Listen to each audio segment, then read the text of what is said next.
Hey everybody, Terry with Learning Plein Air, up here high in the mountains. I'm just making my way down to a painting location here, trying to get to it before the light changes too quickly on the mountain. That high elevation here, probably about, I don't know, 10,000 feet plus. So if I'm breathing a little heavy, that's why. Quick little view here of the scenery that we're going to be painting today on a 16 by 12 canvas. We're going to be painting plein air. Okay, here, take a look, see what we got. Ready? Here we go. All right, here's the scenery you're going to be painting. I got my easel set up here. My brushes are out. Paints are in order. Odorless turpenoid in place. Blank canvas, not for long. And here's a quick snapshot at the scenery. Nothing much to see here really, just kind of your usual boring high mountain Colorado scenery. But I'll make do, I guess. Just kidding. This is like if I were to die and go to heaven, I'm pretty sure that I would wake up here. I'm just going to try to capture those shadows on the mountain before the light changes, which it does up here in the mountains very quickly. So thanks for joining me on this plein air paint out. I hope you beginning plein air painters watch this and can pick up some tips and techniques to help you become a better plein air painter. Here we go. All right, so this is the drawing stage that I start first, and I'm looking to accomplish a few things. The 4 P's: pieces, placement, proportion, and perspective. So I want to sketch out with my brush 3 to 5 larger pieces in the landscape so that I can start there and not overcomplicate things. And then I want to get the right proportion of these objects. I want to get the right perspective and show distance and atmosphere. And I want to get the right placement. So everything has a boundary line, a perimeter, everything has a place where it goes. Nothing's set in stone, so you don't have to be too nervous or afraid to start here. As you can see, I just kind of do this somewhat quickly. I'm just trying to get an initial lay of the land here. I'm building my composition, what I want it to look like. This is kind of the fun part, really. You get to design it the way you want. Mountains are just so, like, right in front of me, so big. It can be a little overwhelming and a little complicated if you let it, but you gotta kind of stay calm, keep your wits, and not get stressed out about it. I've just got a color of ultramarine blue, alizarin crimson, again, very thin paint, something dark that I can see on the canvas. Wow, you hear that? Some kind of mountain butterfly hornet. Okay, there's a piece right here to my left. As you can see, it's those evergreens. Beautiful colors in there, dark and light, that I definitely am excited to capture. But see, it's just one piece, right? So that's piece number 2. This is piece number 1, the mountain range. And there's another piece right here, kind of beyond the shoreline. And that's the foothill evergreens right out there, if you can see them. Just a massive forest of evergreens. It's in the foothills of that large mountain. So I want to capture it. So that's going to be piece number 3. Again, I'm just doing this quickly. Piece number 4 is going to be the shoreline here, the water, just a beautiful color. I want to be sure to capture it. So the question is, how much, somebody's working on their house up there. That's what that noise is. How much of the painting do I want the water to be in? Now, generally, there's no rules in painting, but a lot of people, when you're landscape painting, they'll divide it into thirds. So a third, a third, a third, and a third. And you can kind of divide up your painting that way. I don't like to really follow too many rules.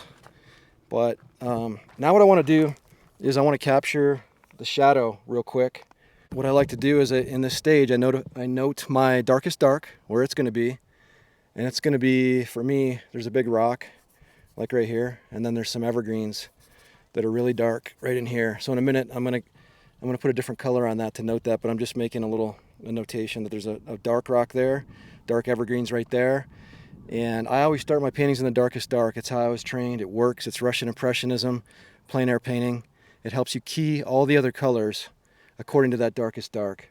If you just start with the sky or some other color, you can get lost pretty easily with colors. Okay, so what's fun is the shadows on the mountain, and they change quickly, so I got to get going here. But there's a shadow right there.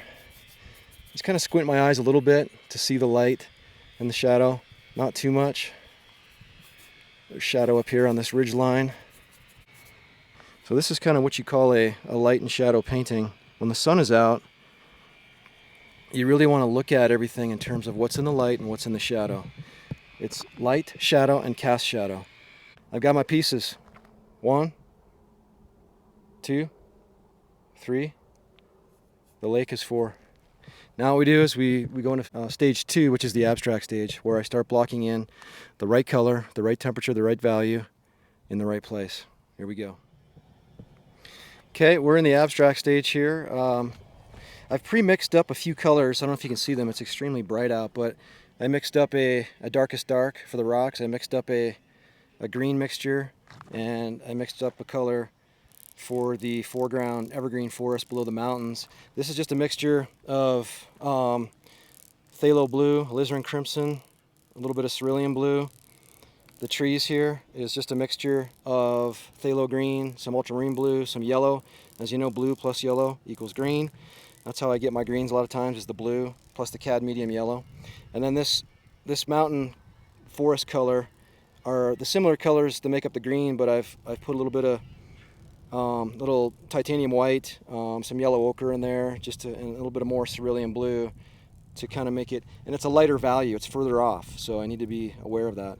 I don't normally pre-mix colors, but I did that just so I could get ahead of you and talk and paint at the same time. But I did want to show you how I did that. Okay, so as always in the abstract phase here, we start with the darkest dark, and that's going to be these rocks right here. And I'm just trying to put in like 2-dimensional shapes. That's all I'm really trying to do here. I'm not trying to necessarily draw every leaf or every rock. I'm just doing big shapes with the right color. So a little bit of cerulean blue in there. There's some nice shadows in that rock. But I want to denote that because that's where we start every painting.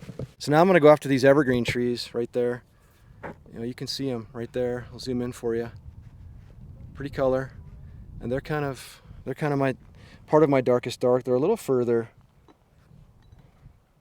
in distance than the rocks, but not much. I'd say by 50 yards, 100 yards at the most. So it's a pretty green color.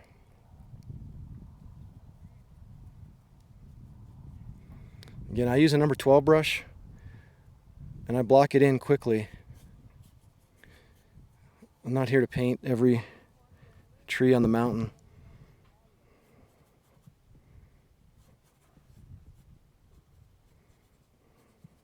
This is called the abstract stage, and there's a reason. It's abstract. It's really just the right temperature, the right color, and the right place. That's really what I'm trying to accomplish at this point. Okay, let's go on and get this. Again, I'm just trying to quickly fill in the pieces, the 1, 2, 3, 4 pieces that I showed you. Don't have a lot of time when you're plein air painting. You got to kind of hurry up. You got to make quick, accurate judgments, and that's why practice makes perfect. The more you do this, the better you'll be at judging color and value and temperature.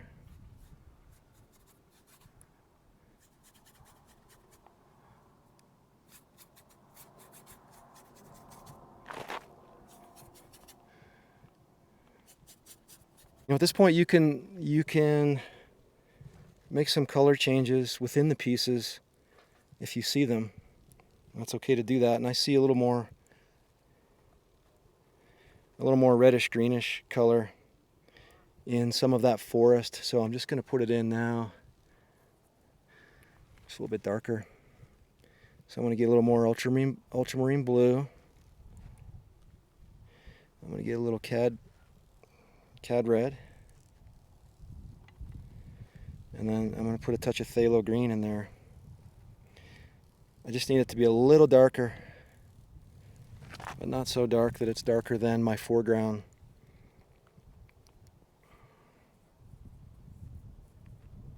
Colors and values, because then it doesn't make sense.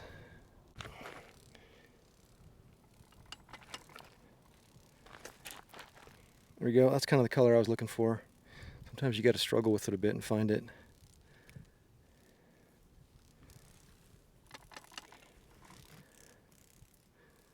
Sometimes when you have a bunch of colors like this, you just kind of draw from your different puddles of them, and it creates some harmony in your painting to get as you search for the right color. Okay. When you put one color beside another, it changes the other color. You can see what I'm mixing up here. A little cad yellow medium, a little phthalo green, and some cad yellow light.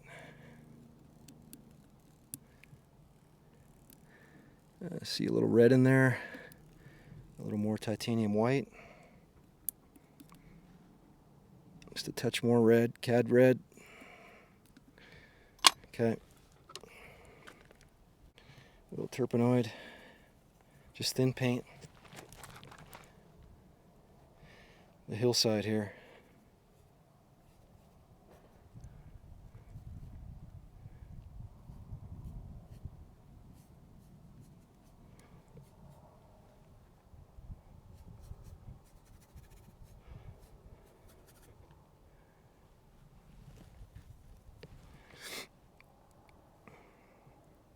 It is a bluebird day. I mean, it's picture perfect. It really is. Not a cloud in the sky. Probably 60-ish, 65 degrees. I'll probably start getting a little warmer, but not much. Late summer, early fall. This painting doesn't look like much yet. I understand that. It's not supposed to. Just until the very end we wait. But 80% of the painting should be in this stage right here.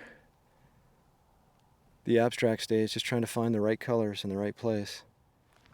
Okay, now we're just going to capture the shadow.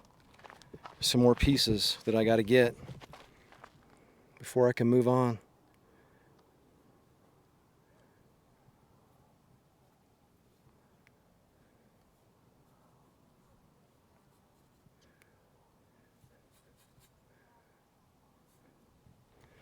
A little more reddish color on this side.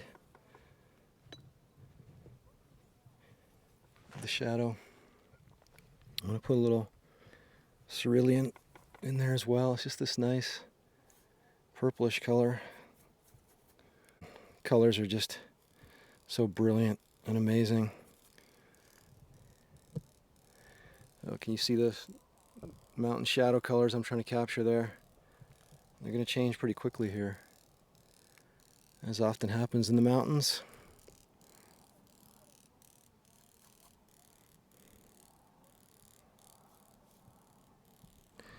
That's kind of more of a ultramarine color in there. Just read the colors as you go. Don't make everything in the shadows the same color, because that's not how it works. All right, as this dissipates in the horizon, it's a little less intense chroma or value, and just a different color up here.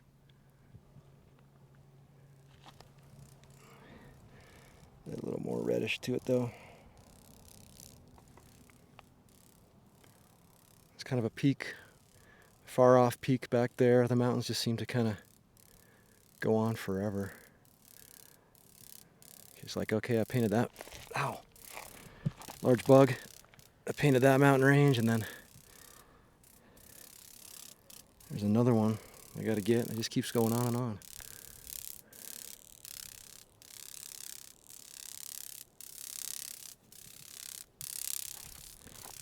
Okay, pretty accurate. Oh man, look at that thing. Can you see that?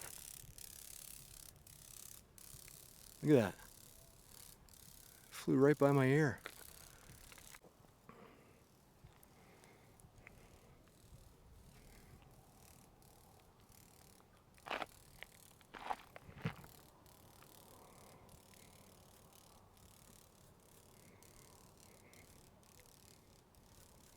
Shadows are getting longer in here now already since we've been talking about it. That's all filled in shadow now. A lot of this mountain is going to start getting covered up in shadow.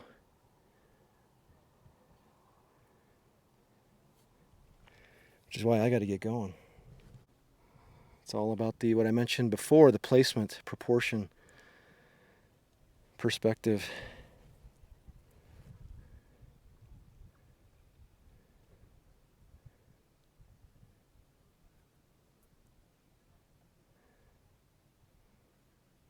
Just got to stay cool. Shadows are changing, but it's all right. I'm going to get them. Okay. I'm going to put the sky in next. Just to, you'll see how it'll change the other colors right in front of us as we do it. I'm going to go with a little titanium white. I put my light colors up here on my palette. I put my darkest dark right here. My other darks. I kind of try to keep an organized sense of where my colors are. Go with a little cerulean blue, ultramarine. There's always a little purple in the sky, you know, a little red, a little purple, and it changes as you go.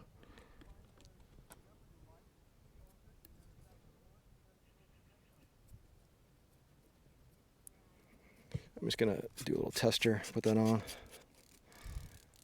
Yeah, maybe a little more titanium white. It's a bluebird day, man. The sky is just clear, vivid blue.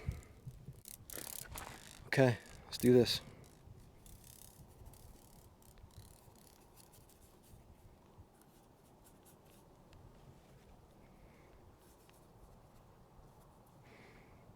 See how it changes the color of the surrounding mountain? I just do it really quickly. And the sky reads different colors too. You can't just paint your sky all one color. See, it's lighter over here on this side.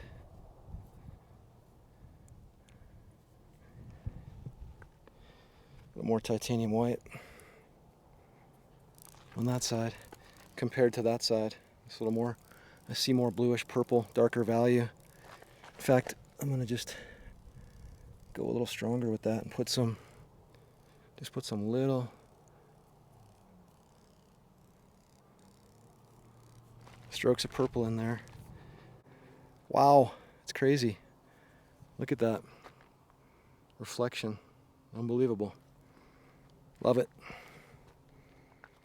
Okay, before I go to the water, I'm going to get the light in the mountains, and I've got a mixture here of yellow ochre, a little bit of blue, some cad orange. This is the fun part. You start with your shadows, and then when you put the light in, it's just amazing.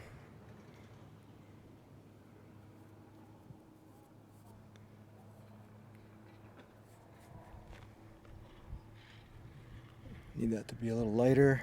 It's weird, up here in the Colorado hills, they used to gold mine all around us. You can see evidences of it when you go hiking, and it's so cool. And so there's some minerals up there. You can see these different red colors, and you want to capture those again. I don't want to make the light all the same color because it isn't.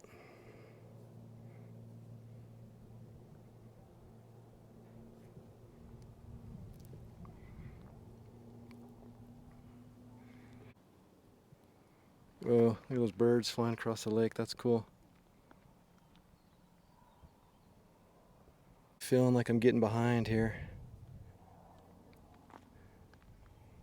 Too much talking. Need more painting.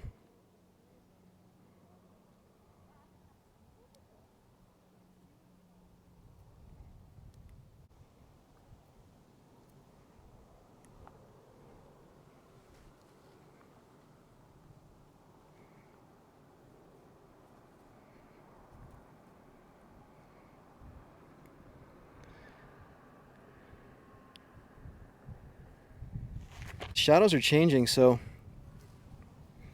I'm going to make some decisions, and this is all a part of plein air painting.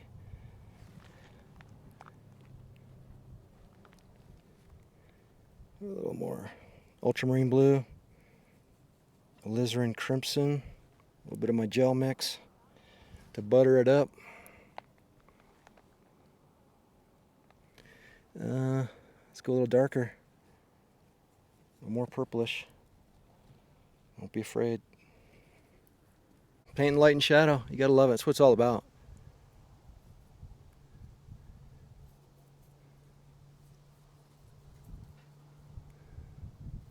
So cool. It's starting to shape up a little bit here, you can see. I'll get there, I promise. You just gotta go quick, but you gotta be accurate. So I've got my shadows in kind of mostly where I want them, even though they're changing pretty quickly.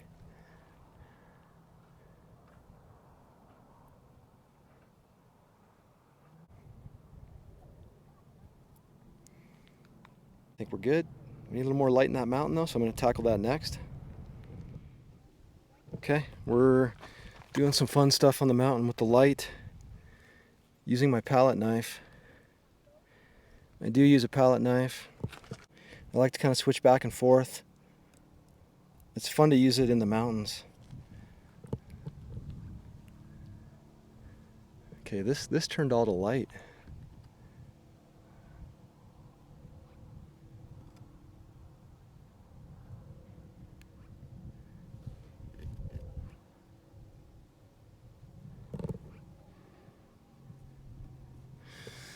Now the light just kind of pops, you know, when you put your shadows in place correctly.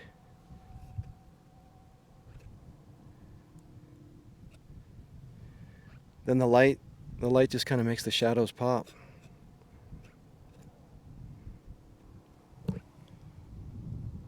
And I might go over those strokes before we're done. A little titanium white here. All right, it's really bright out here. I know you might be having trouble seeing some of this. I hope you can see this. Just a different color right there because of that, like I was telling you about, the iron ore deposits in the mountain.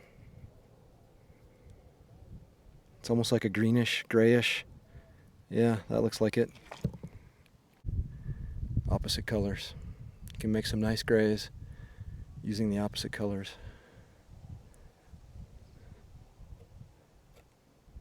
On this side of the mountain, there's a little bit coming up here.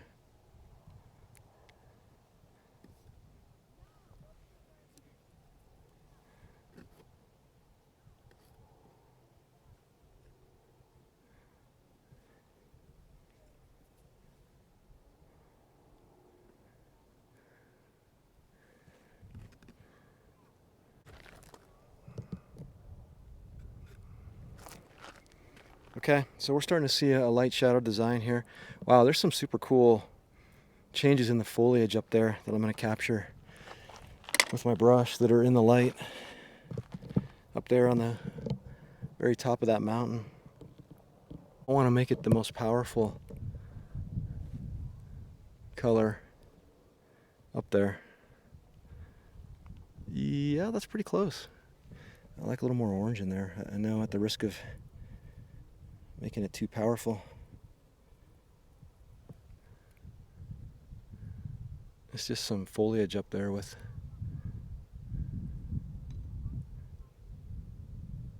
some fall colors starting to turn. Real pretty.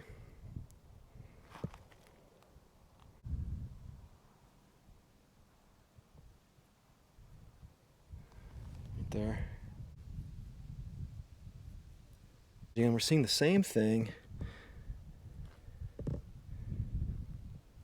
on the other side of the mountains.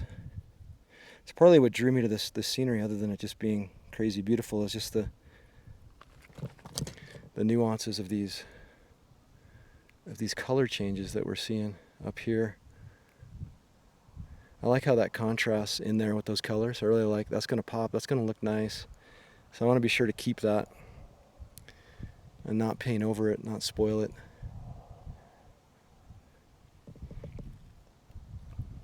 I just put a little phthalo green in there.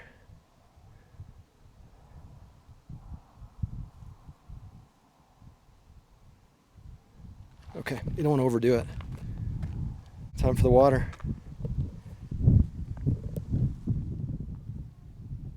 Okay, let's get this watercolor in. I've got some titanium white, some ultramarine, a little cerulean. I'm gonna go thin and use some turpenoid. And just start to, let's see if you can see this. Just start to block it in.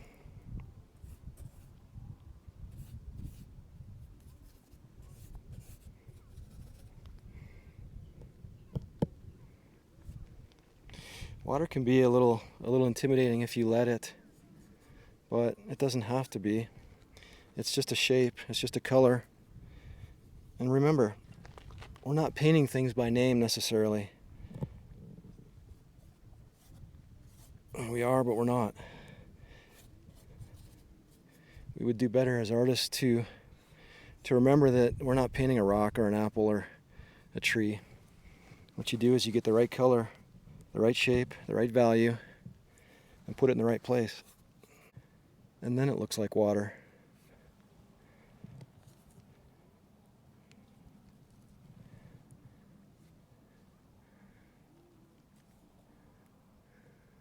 It's just glimmering, it's sparkling. I'll catch that. I'm going to catch it right now a little bit. You can kind of see what I'm doing. But on the final touches of the painting, we'll be sure to bring that out a little bit more.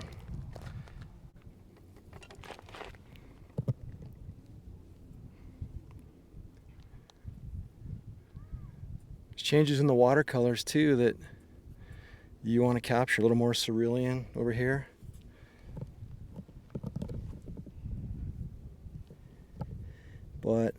And then a little more ultramarine, or a little more kind of purplish. And I'm going to put a little midnight black in there. Right here. This color of the water.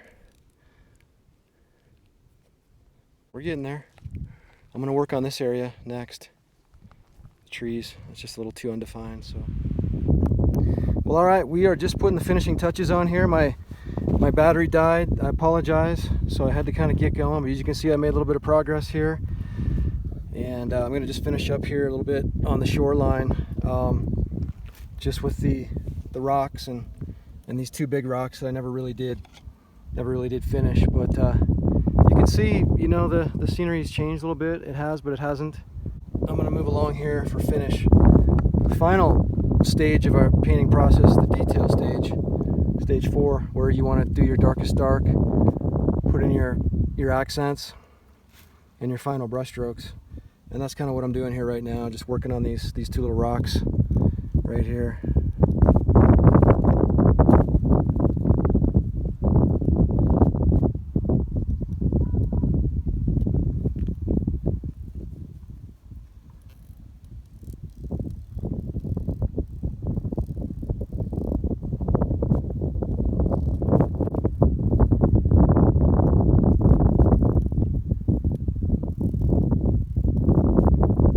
Rocks have some highlights in them. Remember, when you're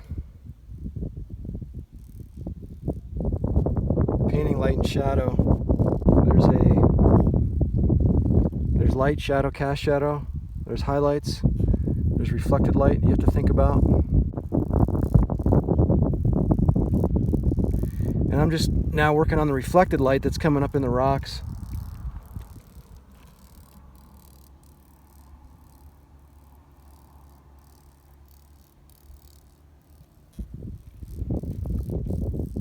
See those brush strokes there.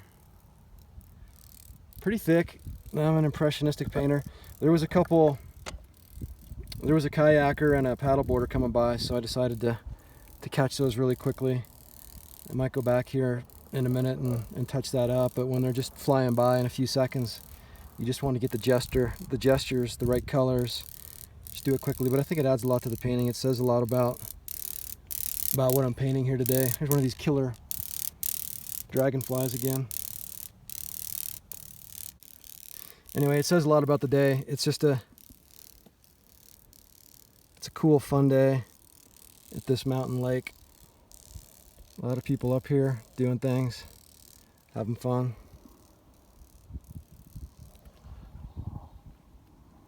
Just these last final colors in the rocks, and then it's a done deal for me.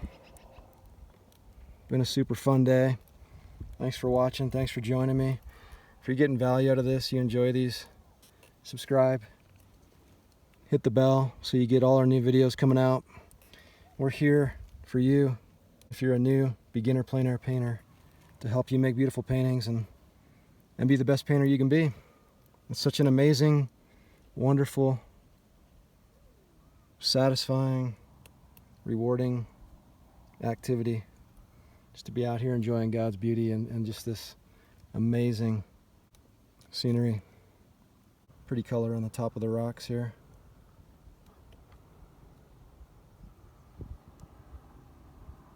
All right, I do believe we're finished. Give you some kind of a zoom out, zoom in. It's hard to see with the bright sunlight, but there we go. I'll show you some of these brush strokes here. I had to work on the water while I was recharging the battery while you were gone. Up into the mountain, light and shadow, thick brush strokes, impressionistic. That's how I like to paint. And then the last view, paradise. Until next time. Wow, check that out. Yeah, I had some fun today. That was awesome. Hey, this is Terry signing off with Learning Plein Air. Catch you on the next one. Again, subscribe to the channel. I'm on Instagram as well. My handle is @learningpleinair. And we'll see you up in the mountains. Adios, amigos.